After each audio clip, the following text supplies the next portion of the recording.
Hi, my name is Jerry Anderson. Welcome to this introduction to BizTalk Server 2010. This course will focus on the aspects of BizTalk that will be of interest to developers. Now, if you will be working with BizTalk Server in an admin role, you might be interested in the course that is offered in parallel with this one. And that course is called Deploying and Managing Business Processes and Integration Solutions using Microsoft BizTalk Server 2010. If you're new to BizTalk development, I extend a second welcome to you. BizTalk is a great product. You'll encounter a learning curve, but that's what this course is designed to address. And if you've been working with BizTalk for a while, hopefully this course will help you fill in some gaps and maybe answer some of the lingering questions that you might have. Looking from the perspective of a developer, I think you'll find that BizTalk covers a lot of territory. And it ultimately has to because the problem domain that it addresses is pervasive and integrating systems is hard. But based on my experience, BizTalk does its job well. I started working with BizTalk in 2004, and I've got to say that my respect for it has only grown since then. And a lot of that stems from earlier experience with implementing messaging systems for B2B integrations. I was working with a small team of developers at the time, and we took on some big challenges. And we developed some pretty nice stuff, and it worked well. But when BizTalk Server 2004 came out, it had us beat in every category. Now when I think back to those earlier days, and I try to imagine what we could have accomplished with the same amount of time and resources, but with BizTalk serving as a foundation for our development, I can only wonder. In this module, we're going to take a look at BizTalk Server from the ground up. We're going to start off by answering some of the fundamental questions that most people have when they first encounter BizTalk. We'll talk about the role that BizTalk plays in the enterprise, and we'll talk about the services and tools that it offers to fulfill that role. After that, we'll take a look at some of the new capabilities that come in the box with BizTalk Server 2010. We'll talk about some of the new improvements in the tools. We'll talk about some of the new improvements in the adapters. And then we'll finish up by taking a look at the developer tools that BizTalk Server offers. They integrate very nicely within the Visual Studio development environment. And in particular, there have been some very nice improvements in the mapper for BizTalk Server 2010. And then during the lab, you'll have a chance to take a look at the tools on your own and examine a BizTalk application to see what the pieces look like. BizTalk Server offers so many services and tools that it's easy to get lost when you're seeing it for the first time. So I'll start off by answering some of the fundamental questions you might have about BizTalk. What is it? What comes with it? What's it good for? What kind of problems can it solve? Where does it fit within my enterprise? We'll talk about how it addresses some of the common complaints that people have when they're trying to integrate systems. We'll talk about how it can help you when you need to integrate systems within your own enterprise.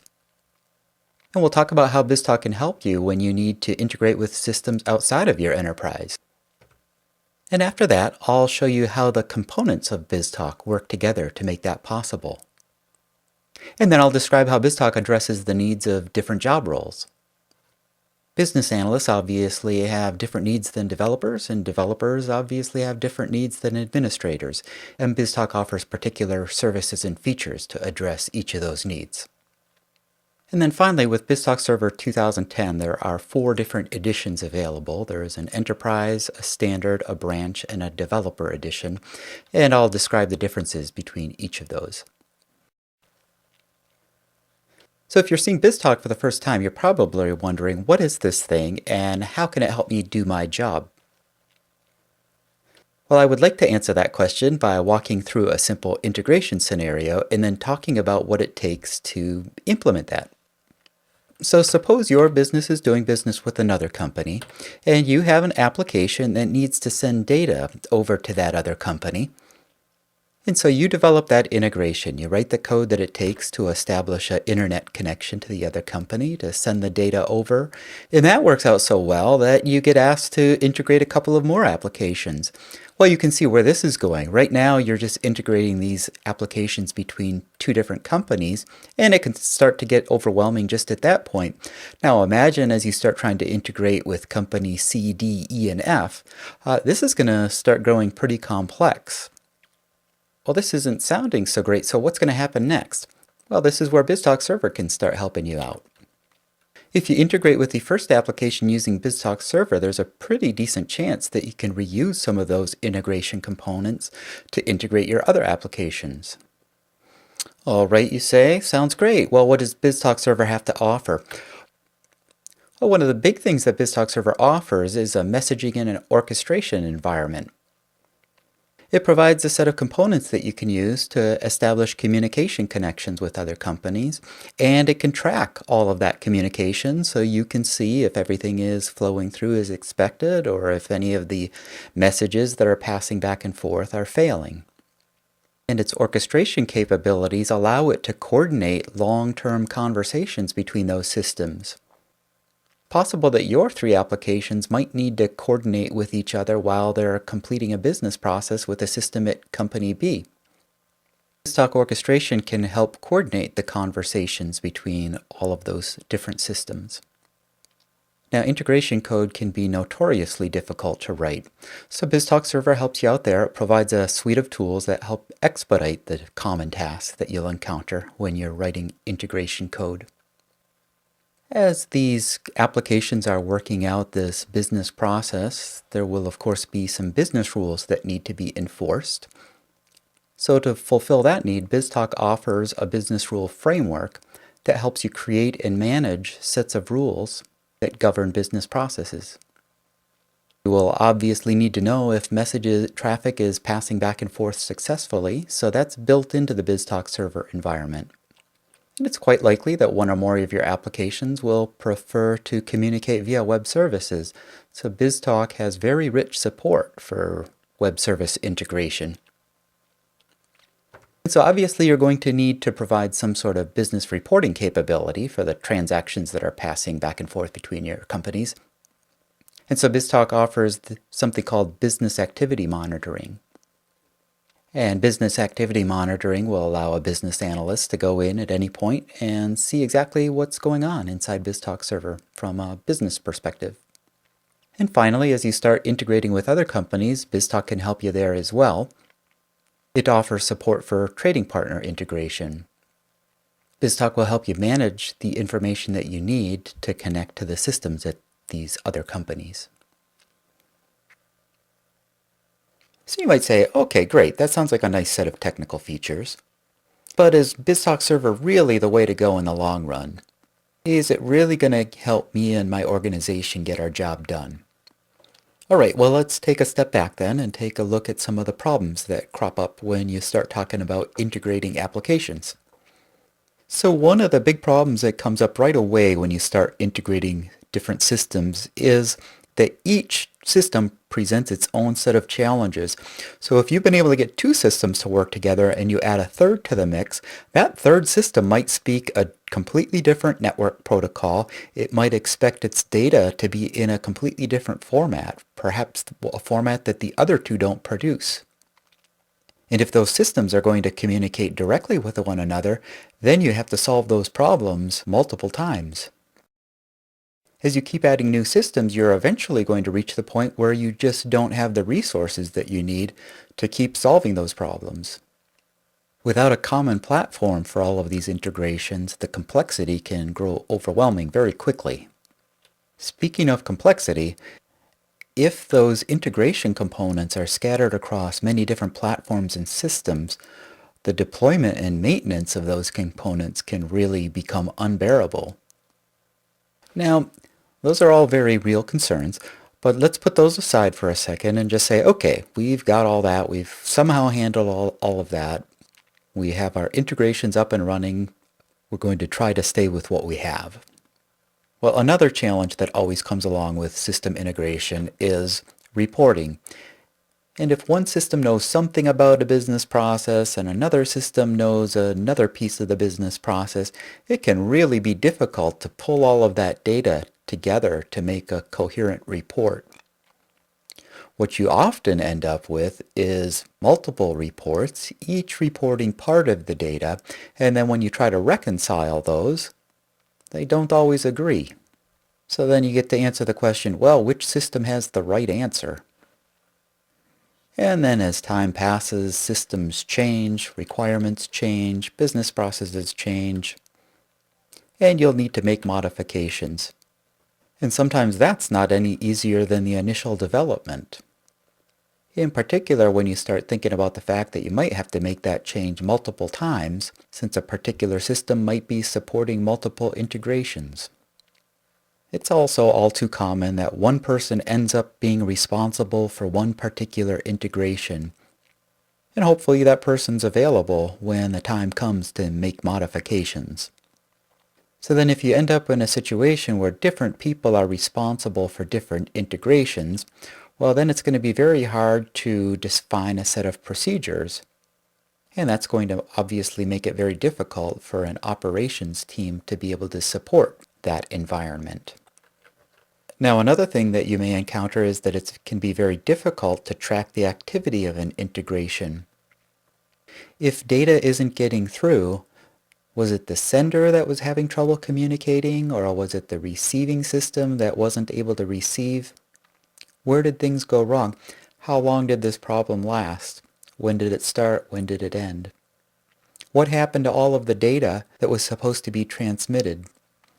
Those types of problems need to be addressed in the foundation of any sort of integration. And then things only grow more complex as you start integrating with systems outside of your own environment. Integrating with systems at a trading partner obviously is going to increase the challenges, especially if we need to start thinking about service level agreements and so forth. Okay, well, let's take a look at a common enterprise integration scenario and see how BizTalk Server can address those. So in this scenario, we have an inventory application running on a mainframe. And so this system checks stock periodically to see if any items have fallen below acceptable inventory levels. And when it finds that's the case, it needs to submit a request that that item be placed on order. Well, in our scenario, all purchasing is handled by an ERP system. Well, what options do we have? Maybe there's an adapter between the mainframe platform and the ERP system. Maybe we can instruct the mainframe to send a file by FTP to the ERP system. Maybe there's a message queuing infrastructure that we can use to send data back and forth between the ERP system and the mainframe. So if these were the only two systems that we needed to be concerned with, we could probably choose amongst a few different options. Now, when the ERP system looks at the request for the order and it determines that this order needs to go out, it is going to send that to a fulfillment application. So the fulfillment system will go about acquiring the product or material that's required, and when it completes its task, that particular inventory item will be back to acceptable levels. So for the purposes of this discussion, we'll assume that the fulfillment application is running on a Windows platform and the ERP application is running on a Unix box. So if this were the scenario, we could probably cobble something together. Along the way, we're going to encounter those difficulties that we talked about a few minutes ago. Well, how can BizTalk help us out? So if we add BizTalk to this scenario, we haven't changed the fact that our inventory app, our ERP app, and our fulfillment app all run on different platforms, and they all expect data in a different format. But BizTalk does offer some pretty important features that help make life easier in that regard. For one thing, when we're developing these integrations, we can target BizTalk Server as our development platform, since it offers the greatest likelihood that we will be able to reuse some of the components that we develop. Once we've been able to solve the problems of getting BizTalk to communicate with the inventory app, and then we've solved the problems related to getting BizTalk to communicate with the ERP app, and then with the fulfillment app, those are done. Once you have that done, now the systems can communicate with each other through BizTalk. And when you add a new system, you're just dealing with linear growth. Unlike the old scenario in which the systems were communicating amongst themselves, when you added a new system in that case, you were dealing with exponential growth in complexity. So of course, anytime we can reduce the complexity of a system, it's just going to make it that much easier to estimate new applications and modifications for that system. And if we can minimize modifications to each of the systems as they integrate with BizTalk, that will only simplify our deployment tasks. If we develop a set of scripts or a common process for deploying applications to our BizTalk environment, that becomes very predictable. Since all of this information is going to be passing through BizTalk, if we take advantage of BizTalk's business activity monitoring capability, we can rely on it to provide accurate reports. With all of the integrations taking advantage of the common components and tools that BizTalk offers, it should be easier to make modifications to these integrations. And the more that we can encapsulate the complexity of these integrations within BizTalk, the easier it will be to create a set of common operating procedures. Once we've installed BizTalk, tracking comes for free. It's built into the foundation of BizTalk. And once we become confident with our integration between these systems, it might not seem so intimidating to start connecting with systems owned and managed by our trading partners. So with BizTalk sitting in the center helping coordinate this business process, the inventory application can now submit its request for an order to BizTalk. BizTalk has a number of communication adapters that it can use to communicate with a mainframe. And if the mainframe submits a flat file, BizTalk is able to take that flat file and convert that to XML. And it can use that XML to create a message in the format that the ERP system would understand. BizTalk offers a set of adapters for integrating with particular ERP systems, or you may choose to use one of its more fundamental adapters, such as the HTTP or FTP adapter to communicate with the ERP system. Once that connection is established, BizTalk can send that message, and when the ERP system has processed that request for an order, it can submit the order back to BizTalk. BizTalk can take that message and reformat it and turn it into a web service call that it sends to the fulfillment application. At each step of the way, BizTalk was tracking the progress of this business process, and that tracking information is readily available to any system administrator who has access to the BizTalk server. So that was a pretty simple scenario. We only had 3 systems interacting. So at this point you might be asking, well, what if the scenario becomes more complex? What kind of support does BizTalk offer for more complex business processes? Well, that's exactly what it was designed to handle. And this diagram shows a purchasing process that we are going to revisit in Module 9 and look in detail at the ways in which BizTalk can help us manage this process. The 2 features that BizTalk offers for this type of automation are its orchestration capability and its business rules engine. In this case, you could develop a BizTalk orchestration to manage the communication between all the parties shown in this diagram, and to store all of the information that's required to fulfill a particular order, and to route those messages and deliver them to the right place at the right time. And the BizTalk orchestration could manage all of the details required to process that order, even if it took days or weeks or longer to fulfill that order. And if you could provide a set of business rules that would allow BizTalk to automatically approve certain types of orders, you could expedite this process even further. Okay, well, so far so good, but how is BizTalk getting this information from one system to the other? How can it speak these different protocols and transform this information? And how can it govern these complex processes? Well, let's take a look at the components that make up a BizTalk application, and we'll step through the sequence. So at a high level, BizTalk is simply going to take a message, pass it through a business process, transform it, and deliver it to the destination system. But there are a number of components, of course, that work together to make that possible. So they're organized something like this. BizTalk is going to accept that message through a component known as a receive port. This receive port is really a container of other components. At a minimum, a receive port is going to contain at least one pair of components known as a receive adapter and a receive pipeline. These two taken together are known as a BizTalk receive location. You'll hear that term come up later. The receive adapter is responsible for the communication link with the system that's sending the data to BizTalk. This receive adapter might be accepting a message over the HTTP protocol. Or it might be a receive adapter that knows how to communicate with an ERP system or a database system in its own native protocol. All adapters communicate with BizTalk the same way. The adapter is going to create an instance of an object that represents the message it just received, and it's going to pass that to another component known as the receive pipeline.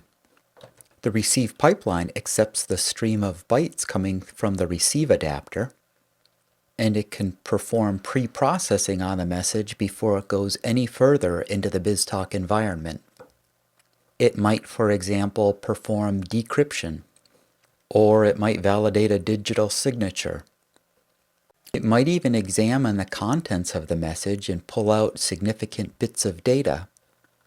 Once the receive pipeline has finished processing the message, it's going to pass it to a component that's responsible for performing any mapping that is required. And it's going to try to determine if it has a map that it should use to transform this message. In this scenario, for example, we have provided BizTalk with a map that knows how to take a flat file that it received from Contoso and convert it to our own internal XML format. Once that mapping is complete, that message will be stored. It is going to be stored in a database known as the BizTalk message box. Every message that passes through BizTalk is going to go through the message box.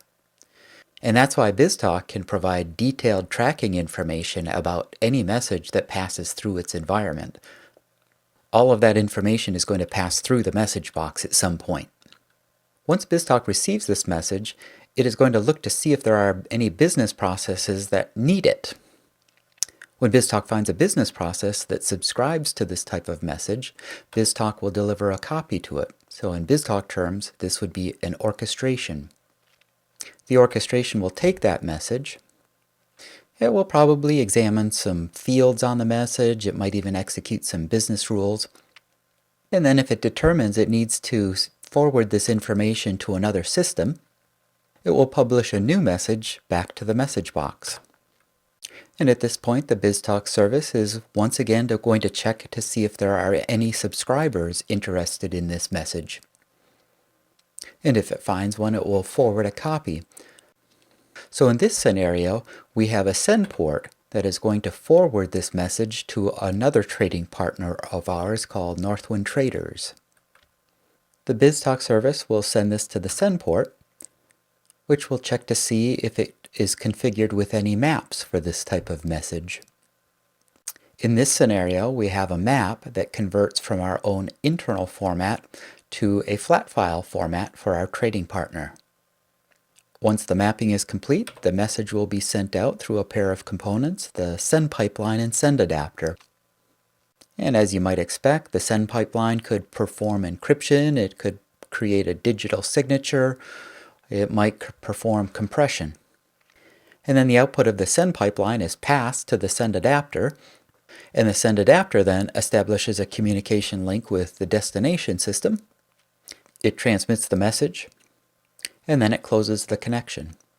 So if an error should occur at any point in the processing, BizTalk would retain a copy of this message in the message box, and along with it, it would keep a copy of the description of the error that occurred. So this architecture offers a very consistent and stable environment, but with the ability to customize any of these components, it also offers a lot of flexibility.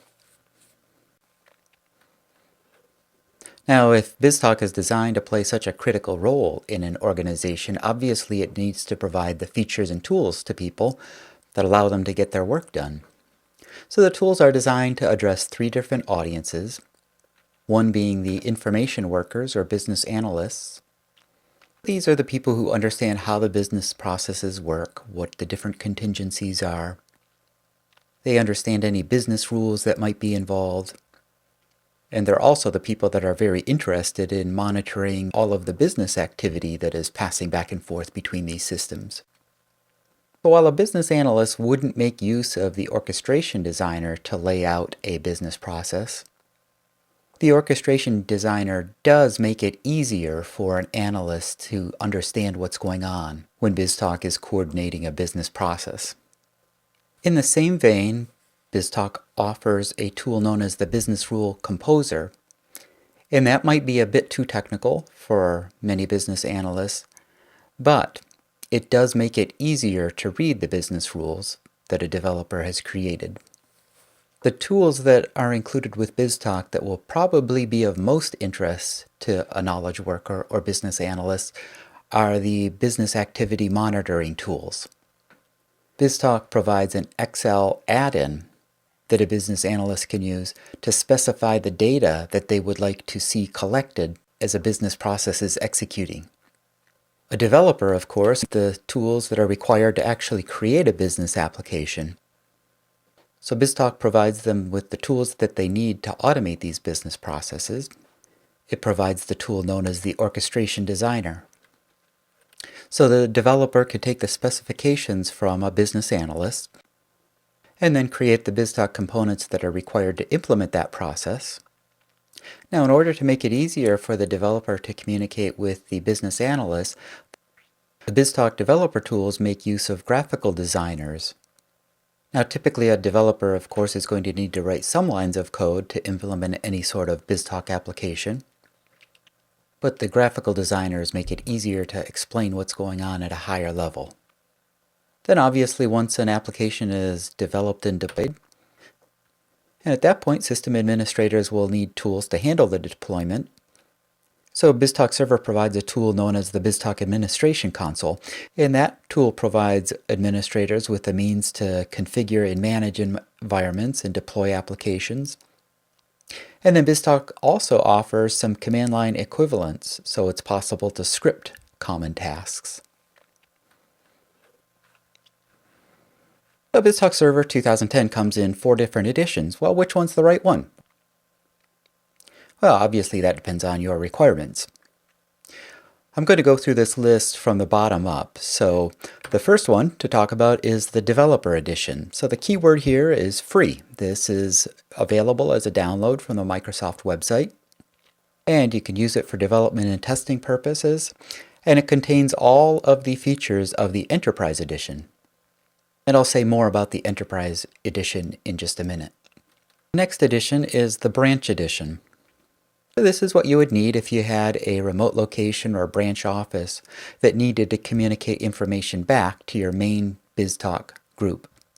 It includes all the network protocol adapters, the HTTP and FTP adapter, for example.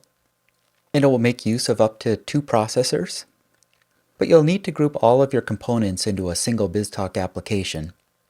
And that might make certain system administration tasks a little bit tedious. The next step is the Standard Edition. This includes not only all of the network protocol adapters, but it also includes the application adapters. In other words, the adapters that know how to communicate with a particular type of system, maybe an ERP system or database system. This one offers more flexibility in grouping your components together. You can group them in up to 5 different applications. And that will make deployment tasks easier. It will make it easier when a system administrator needs to disable a certain integration. They can just stop or start an entire application and treat the components as a whole, rather than having to go in and pick and choose individual components that need to be enabled and disabled. And like the Branch Edition, it will take advantage of up to 2 processors. And if that meets the needs of your integration environment, that's probably the way to go. As you might expect, the Enterprise Edition offers the broadest capability. Like the standard edition, this includes all of the application adapters and all of the technology adapters. There is no limit on the number of applications, so you can group your integration components however you please, whatever makes it easiest to manage those integrations. And finally, you can scale it up to more powerful hardware than you could with the standard and branch editions. So, now that you have a sense of what BizTalk Server is and what it has to offer, let's take a couple of minutes to focus on BizTalk Server 2010 and the improvements that it offers over previous versions of BizTalk. Some of the improvements are related to installation and setup features, support for sysprep, for example, and clustering. BizTalk Server 2010 offers some improvements in the developer tools, such as the new mapper. There have been improvements in the BizTalk Administration Console, which helps system administrators manage configuration settings and perform database tasks. The BizTalk Administration Console also provides a new user interface for the new Trading Partner Management System. And then there have been improvements in the FTP adapter, in particular the security features that it offers. And the application adapters have been updated to support the latest versions of the applications. And I'll close by covering a few points that you need to be aware of if you're planning to upgrade an existing BizTalk Server installation to BizTalk Server 2010. From BizTalk 2004 through 2006 R2, it was notoriously difficult to create an image of a BizTalk installation and replicate that on other machines. And that becomes really important if you want to start using a virtualization environment such as Hyper-V. And the reason that it's so difficult is that after BizTalk is installed and configured, it stashes away a copy of the machine name in a number of different locations. And most people treated it as an impossible task to be able to find all of those references and update them. Now, quite honestly, BizTalk 2009 included a set of scripts in the SDK under the admin folder that provided the instructions that were required to update a BizTalk installation after sysprep had been run. It's just making the headlines now in BizTalk Server 2010 as an officially supported feature. I mentioned earlier that BizTalk Server 2010 supports clustering. Now, talking about clustering, you've actually been able to use Windows clustering in BizTalk Server installations in the past. So the fact that you can install BizTalk Server on a Windows cluster is not new news. The big news here is that you can now take advantage of the new features available in Windows Server 2008 R2 clustering. The clustering support that Windows 2008 R2 offers really is pretty amazing. It supports multi-site clustering, so you now can have servers at different geographic locations all participating in the same cluster. So not only does that help you achieve high availability, but you're also getting automatic disaster recovery. So you're no longer bound by the network restrictions that you had to work with in previous versions of Windows clustering. And by moving to 2008 R2, you can take advantage of a number of other improvements in the Windows clustering. But in order to do that, you'll need to be installing BizTalk Server 2010. BizTalk Server 2010 includes some improvements in the developer tools as well. In particular, there have been some really significant improvements in the mapper. If you've worked with maps to any extent in the past, you'll really appreciate what the new version of the mapper has to offer.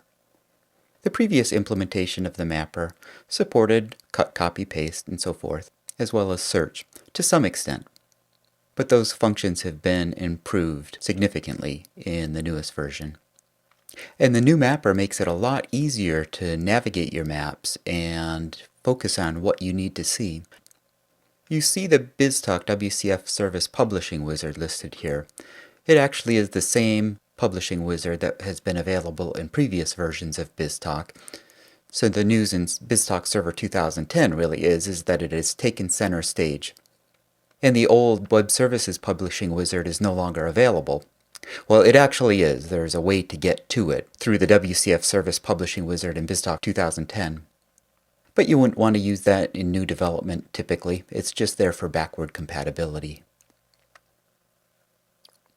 BizTalk Server 2010 supports a scenario in which you can use certain BizTalk components outside of the BizTalk runtime environment.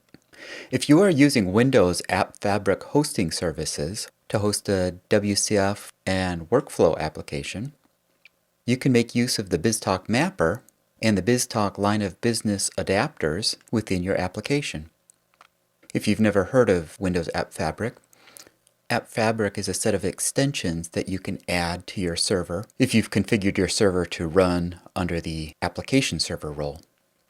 In short, App Fabric hosting services extends the capabilities that are already offered by IIS and the Windows Process Activation Service.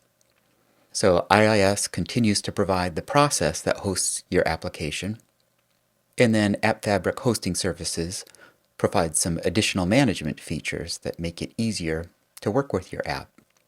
App Fabric actually provides a dashboard that you can use to manage your app, and it allows you to do things like view the runtime status of your WCF services. You can use the dashboard to stop and start a WCF service, or to manage the configuration settings for that service, suspend a workflow, or resume a workflow, or even terminate a workflow.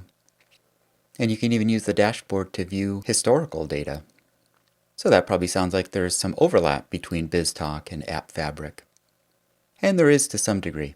So you might say that Windows App Fabric provides a subset of the features of BizTalk, and then BizTalk Server 2010 allows you to share its mapper and line of business adapters with the App Fabric runtime environment. And one other point to make note of is that BizTalk Server 2010 no longer installs the BizTalk Explorer in Visual Studio. And that's because the BizTalk Administration Console now implements all of the features that were provided by the BizTalk Explorer. And it has gone ahead and extended some of those features as well. And so finally, one of the other improvements that's sort of inherent here is that BizTalk Server 2010 is built on the .NET 4.0 framework. And so if you need to write any custom components, you can take advantage of the latest version of the framework.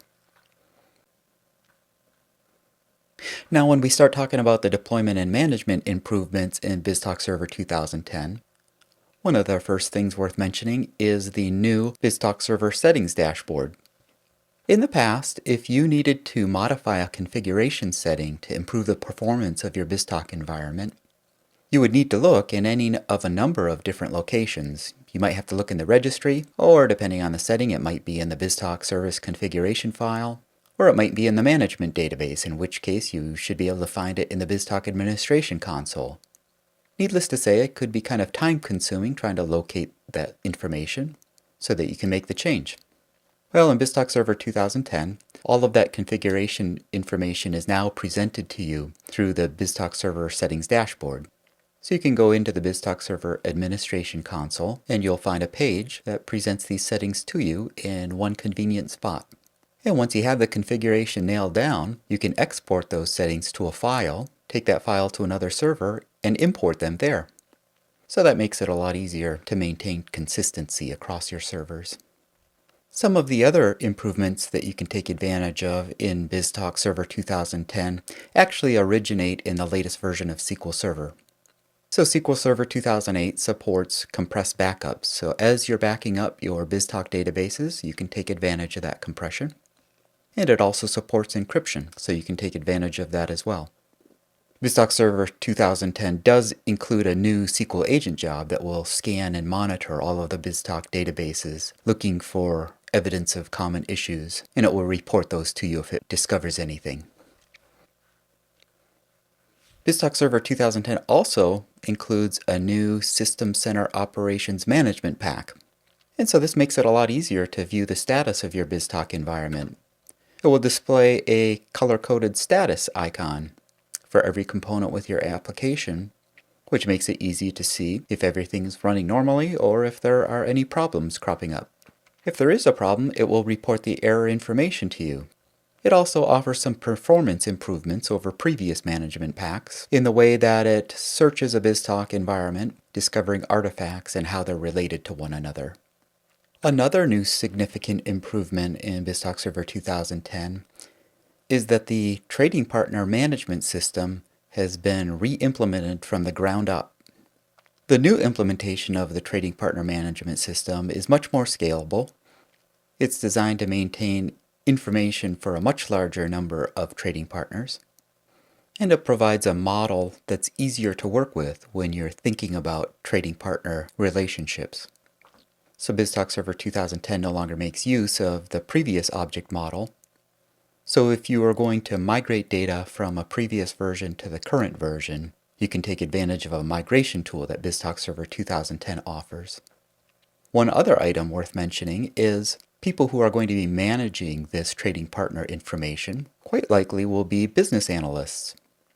So BizTalk Server 2010 defines a new role known as the B2B operator role. And if you add someone's user ID to that B2B operator role, they will have access to the trading partner information through the BizTalk administration console, and they won't be able to make changes to any other part of the BizTalk environment. Looking at BizTalk Server 2010 from the perspective of adapter improvements, the FTP adapter now supports secure connections over SSL or TLS. In the past, you had to either use a VPN connection or acquire a third-party adapter to handle secure FTP. It now comes in the box. Another item that frequently came up when people would work with the previous versions of the FTP adapter is that you really couldn't use it when you needed to download files from read-only locations. The previous version of the FTP adapter needed to be able to delete a file after it had read it so that it wouldn't download it multiple times. The new FTP adapter also adds support for atomic transfers in ASCII mode. In previous versions, the FTP adapter only supported atomic transfers in binary mode. And then BizTalk Server also provides a set of updated line of business adapters. If you're going to upgrade an installation of a previous version of BizTalk Server to version 2010, BizTalk Server 2010 setup will automatically scan for previous versions of BizTalk and determine which upgrade it needs to apply. It can support upgrades directly from versions 2006 R2 and 2009. But if you're upgrading a 2004 or 2006 installation, you will first need to upgrade to 2006 R2. Then in your development environment, when you open your existing projects in Visual Studio 2010 for the first time, Visual Studio 2010 will automatically convert that to the new project format. And once that's complete, you can continue working with your application in the new environment. Well, speaking of the BizTalk development environment, let's take a look at that in more detail. So we'll talk about the system and software requirements for installing a development environment for your BizTalk Server 2010 applications. And then BizTalk installs a couple of Visual Studio project templates, so I'll explain what those can do for you. And then we'll take a look at the individual development tools that BizTalk Server 2010 provides. The schema editor, the mapper, the pipeline designer, the orchestration designer, and then of course developers will need to use the BizTalk administration console to deploy their applications to their runtime environments for testing. And then I'll close with a demonstration so you can see what the tools actually look like in Visual Studio. Because of its complexity and the fact that it's a server product, people typically expect that BizTalk is going to require some pretty high-end hardware. But in actuality, it doesn't require all that much of a development environment. In fact, if you have a development environment that provides adequate support to SQL Server 2008, that will easily serve as a BizTalk development environment. Also, a lot of people expect that you will need Windows Server installed on your development environment. You can do BizTalk development on Windows 7 or even Vista Service Pack 2. This list displays the minimum software requirements for installing BizTalk Server 2010. Depending on your environment and the requirements of your application, you might want to enable Internet Information Services. You might want to add SharePoint to this list, either SharePoint Foundation 2010, or you could install SharePoint Services 3.0 Service Pack 2. The BizTalk Server 2010 Setup Guide provides a feature dependency matrix. And so for each feature of BizTalk that you plan to use, you can see what the prerequisites are for your particular BizTalk installation. The setup guide then has a very nice list of step-by-step instructions for walking through the BizTalk installation and configuration procedure. In the list shown on this slide, one item to note is that as you're installing Visual Studio 2010, make sure you include the support for C#. And that's because the components that you develop with the BizTalk development tools will be converted to C# and then compiled into an assembly. Now, of course, you're free to install any of the other languages that come along with Visual Studio as well, but just make sure that you include C# amongst them. Well, once your installation and configuration complete, you're ready to start developing. So Visual Studio provides a couple of different templates to help you get started. I mentioned earlier that Visual Studio supports import of a BEPL document.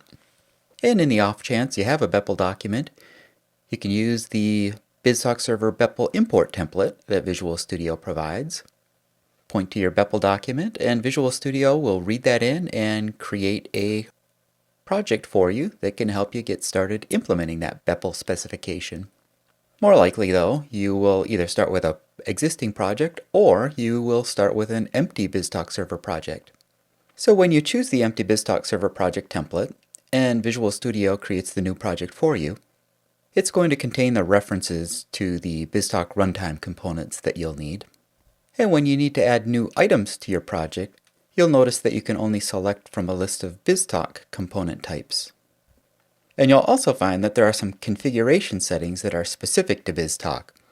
For example, the name of the database server that Visual Studio should contact if it's going to deploy your application out to the BizTalk runtime environment. When you install BizTalk, it is going to install 4 different tools in your Visual Studio environment. Each of the tools is designed to create one particular type of BizTalk component. You'll also hear me refer to BizTalk components as artifacts, and you'll find that term used throughout the BizTalk documentation. An artifact is simply a component within a BizTalk application. So one of the tools that gets installed is the editor, and this tool is designed to help you create and edit XML schemas. It actually takes it a step beyond that. You can use this same editor to define schemas for flat files. As you edit your schema, it will be displayed to you in a tree view. It's far better than trying to create an XML schema by hand. It serves its purpose well. Another tool that gets installed in Visual Studio is known as the BizTalk Mapper. And you can use the BizTalk Mapper to define the rules for transforming a document from one schema to another. You can create links from the source document to the destination document, in which case the values will just be copied over directly. And it allows you to start adding mathematical operations, logical operations, and there's actually quite a feature set that's available to you as you're creating these maps. And we're going to look at those in detail in an upcoming module. Another tool that gets installed in Visual Studio is the Pipeline Designer. So you can use this designer to specify a list of pipeline components that should be used to process a message as it passes into BizTalk or out of BizTalk. The fourth tool that gets installed into Visual Studio is the Orchestration Designer. So this is a very powerful tool that allows you to map out those business processes that we talked about earlier. And then it provides the capability to compile that business process into a .NET class within an assembly. Now BizTalk is perfectly capable of handling untyped messages. If your application requirements are simple enough that BizTalk doesn't need to know anything about the content of your messages, you can configure it to simply pass a blob of data from point A to point B, and it's quite content to do that. On the other hand, if you're able to describe the format of your message to BizTalk, you open up quite a few possibilities that you wouldn't have otherwise. And that is exactly what the BizTalk Schema Editor is designed to help you accomplish. It provides the means to describe your messages to whatever level of detail your application requires. So if you just know the names of the records and the fields of your message, the editor can support that scenario. On the other hand, if you start describing the data types of each of your records and fields in detail, the editor supports that scenario as well. Ultimately, you are really just editing an XML schema document, so any of the capabilities that are available to you through the XML schema specification are available to you through the XML schema editor. You can use the schema editor to define XML elements and attributes within your message, to define the order in which they should appear, which ones are required and which ones are optional, to define which elements may repeat. And then on individual fields, you can specify the exact data type. Any of the primitives that are defined in the XML schema spec are available to you here. And then if you even want to start adding restrictions, the XML schema editor supports that as well. So it's a nice tool. It makes it easy to find your way around an XML schema. And it's even possible, by the way, to use this editor to define the format of a flat file. It does that by adding annotations to the XML schema. And those annotations contain all of the format details of the flat file. You'll get a chance to see that in action in one of the upcoming modules. So you know by now that we can use a pipeline to pre-process messages and post-process messages as they pass through BizTalk. And there are actually a couple of built-in pipelines that come with the BizTalk environment. And so those built-in pipelines might just serve the needs of your application as is. If they don't, on the other hand, you always have the option of defining your own custom pipeline, and you get to pick exactly which components should process your message, and you can configure exactly how those components should process your message. Now, once you've completed your work in the Pipeline Designer, you'll need to deploy your pipeline out to the runtime environment. And once that's in place, when a message arrives, BizTalk will create an instance of the collection of components that you specify, and it will allow each of those components to process the message in turn as it passes through your pipeline, whether it's decrypting or decoding, or performing some sort of validation against a schema, or verifying a digital signature. So there are a number of components that you can choose from in the toolbox, but if none of those match your needs, it is possible to write custom pipeline components that you can add to the toolbox, and then incorporate those into your own custom pipelines. The capabilities of the Orchestration Designer are already somewhat familiar by now. We know that it provides a visual design surface that we can use to lay out the flow of a business process. And as we add these shapes to the design surface, the Orchestration Designer is creating a series of instructions beneath the surface, encoded in a programming language known as Xlang. And then when we hit the Build button in Visual Studio, those Xlang instructions will be converted into C# code. And then it's that C# code that gets compiled into a .NET assembly. And then, of course, we'll deploy that .NET assembly to our runtime environment. So once we cover the fundamental aspects of developing BizTalk applications, we will be spending plenty of time making use of the Orchestration Designer and exploring the capabilities that it offers. And then the last tool that we need to talk about is the BizTalk Administration Console. So this is the tool that you will be using to manage your runtime environment. Once you have developed your artifacts, your orchestrations, pipelines, maps, and schemas, and you have deployed them out to the runtime, this is where you go out and configure the application so that it has all of the information it needs to know to start up and begin executing.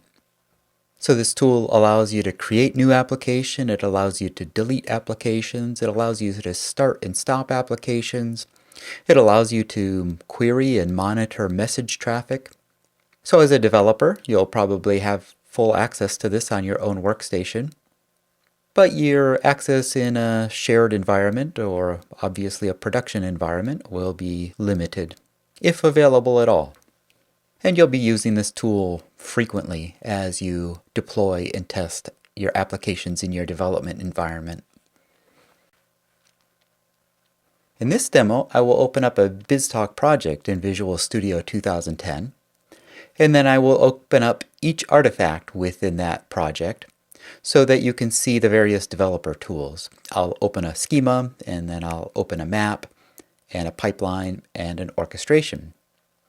And then you'll get a chance to explore these things further as you work through the lab exercise. Alright, so here we are in the virtual machine. I'm going to start by opening this solution for the demo app, and that is an all files demo code module 1, and it's demo.sln.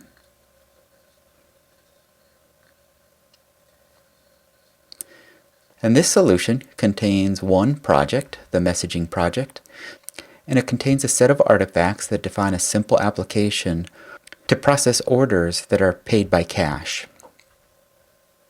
I'm going to open the file that defines the sales order schema, and schema files end with the .xsd extension.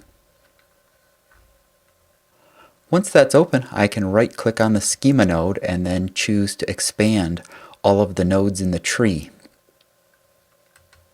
I'm selecting the Customer Info node, and you can see that when I click on that, it highlights the schema definition in the center pane.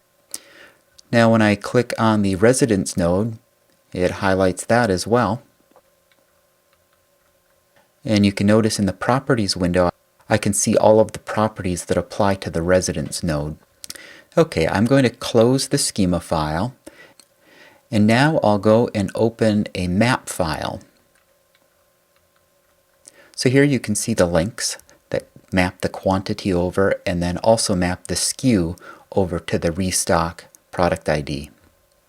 So this is the same sales order schema that we were just looking at in the BizTalk schema editor. Now notice at the bottom of the mapper grid, there's a second tab here, and I'm going to click on this. Functoids are the little things that you can add to your map that extend the basic XSLT capability, math operations, and so forth. But you'll notice that when I first open this page, that the links extend out of view.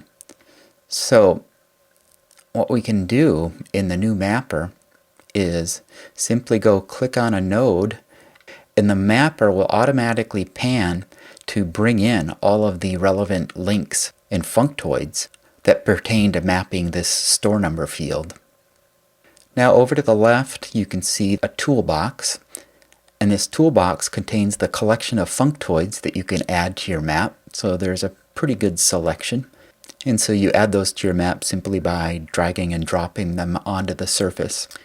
The next file to open is a pipeline. So we'll open this pipeline in the Pipeline Designer. So here you can see the Pipeline Designer, and this pipeline contains two components. And over to the left you can see the toolbox, and this contains additional components that you can add to a pipeline. Now notice when I select a component, the properties for that component are displayed over in the Properties window. So I can configure that component here and assign values according to the needs of my application. And then the next thing to look at is an orchestration. Orchestrations end with the .odx extension. And here you have the Orchestration Designer. So you can see a design surface. You can scroll around. This orchestration is very simple. It defines a process for handling cash orders. So it simply accepts a sales order message and then maps that to a restock message using the map that we just looked at and sends that out. And then it makes a copy of the sales order message and alters some of the data in the new copy and then sends that out. The Orchestration Designer has a toolbox as well. You'll see that in the left pane. And this toolbox includes a number of shapes that you can add to your orchestration to define your business process. And you'll see over in the upper right corner there is a window called the Orchestration View. And this is going to list all of the variables for your orchestration. So you can see variables when you expand these nodes. So that gives you just kind of a sense of what these tools look like. You'll get a chance to try these out for yourself in the lab.